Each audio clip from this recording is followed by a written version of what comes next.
বীরভূমের একটা প্রত্যন্ত গ্রাম, যেখানে বাঁশবাগান দিগন্ত বিস্তৃত, আর তার মধ্যে একটা রহস্যময় শ্মশান। আকাশে চাঁদ তখনও ওঠেনি, কিন্তু তার আবছা আলো বাঁশবাগানের উপর দিয়ে গ্রামের দিকে পড়েছে। গ্রাম থেকে কিছুটা দূরে এক সরু কাঁচা মাটির রাস্তা এঁকে মেঁকে চলে গেছে। সেই পথ দিয়ে ফিরছিল এক গ্রামের লোভী ব্রাহ্মণ, নিমাই ভট্টাচার্য। পাশের গ্রামে একটা বড় ভোজ খেয়ে ফিরছিল সে। পেট ভর্তি হলেও তার মন যেন আরো কিছু চাইছিল। বাড়ি যেতে তাকে বাঁশবাগান আর পাশের শ্মশানটা পার করতে হবে। বাঁশবাগানের নীরবতার মধ্যে কেবল ঝিঝি পোকার ডাক শোনা যাচ্ছিল। কিন্তু নিমাই মনে মনে ভাবছিল, ইস, আরেকটু মাংস পেলে ভালো হতো। হাঁটতে হাঁটতে নিমাই বাঁশবাগানে আরো গভীরে চলে গেল। রাত অনেক হয়েছে। হঠাৎ তার নাকে এক অদ্ভুত গন্ধ ভেসে এলো। পোড়া কাঠের সাথে এক পচা গন্ধ, আর তার সাথে মিশে আছে অজানা মশলার তীব্র গন্ধ। নিস্তব্ধ রাত, কিন্তু দূর থেকে ভেসে আসছে মানুষের ফিসফিসানি আর খসখসে শব্দ। নিমাই চমকে উঠল। এত রাতে এখানে কিসের শব্দ? একটু সামনের দিকে এগিয়ে গিয়ে বাঁশবাগানে ঘন ঝোপের আড়াল থেকে দেখলো মাঠের দিকে একটা অদ্ভুত আলো জ্বলছে। আলোর উৎসের কাছে পৌঁছে নিমাই দেখলো এক অদ্ভুত দৃশ্য। মাঠের মাঝখানে অসংখ্য লোক গোল হয়ে বসে আছে।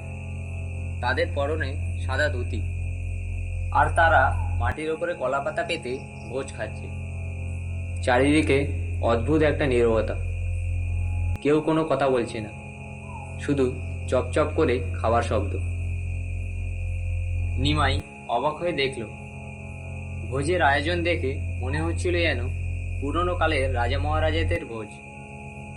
থরে থরে সাজানো ছিল মাংস, ভাত, মাছ আর নানা ধরনের মিষ্টি।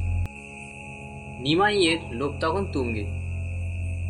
সে ভাবল, এ নিশ্চয়ই কোনো গ্রামের গুপ্ত ভোজ, আর এত লোভনীয় খাবার। নিমাইয়ের উপস্থিতিতে একজন সাদা ধুতি পরা ব্যক্তি তার দিকে তাকিয়ে বসার ইশারা করে। নিমাই লোভবশত আর দেরি না করে তাদের মাঝে গিয়ে বসে পড়ে।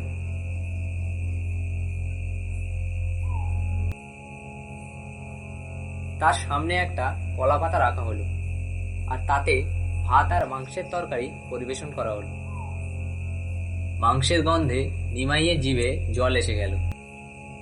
প্রথম গ্রাস মুখে তোলার ঠিক আগে নিমাইয়ের চোখ গেল পরিবেশনকারীদের হাতের দিকে।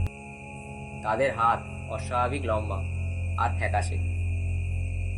নিমাইয়ের একটু অবাক লাগলো, কিন্তু লোভে সে নিজেকে বোঝালো হয়তো সে ভুল দেখছে। মাংসের প্রথম টুকরোটা মুখে তুলতেই তার গা গুলিয়ে উঠল। স্বাদটা অদ্ভুত তেতো আর কিরকম যেন মাটি মাটি ভাব। নিমাই মুখ তুলে যখন খাবার পরিবেশনকারীদের দিকে তাকালো, তখন তার গলায় ভাত আটকে গেল। যে তাদের কোনো চোখ নেই, শুধু দুটো কালো গর্ত, আর তার মধ্যে লাল আলো জ্বলছে। নিমাই আঁতকে উঠল। সে তাড়াতাড়ি নিচের দিকে তাকালো। তার পাতে রাখা খাবার, যেটাকে সে মাংস মনে করে খাচ্ছিল, সেটা পচা মাংসের সাথে মিশে থাকা গাদা পাঁক, আর ভাতগুলো ছিল পোকা ভরা। তার শরীর ঠান্ডা হয়ে এলো। সে ভয়ে ভয়ে আবার উপরের দিকে তাকিয়ে দেখে ভোজের অতিথিরা একসাথে তার দিকে তাকিয়ে আছে। প্রত্যেকের চোখ স্থির, আর সেই অশরীরদের মুখে এক মৃদু হাসি। নিমাই ভয়ে জমে গেল। সে চিৎকার করতে চাইল, কিন্তু তার গলা থেকে কোনো শব্দ বের হলো না। তার শরীর অসাড় হয়ে গেল। ভূতেরা তখন এক বিকট হাসি হাসতে লাগলো। নিমাই জ্ঞান হারালো।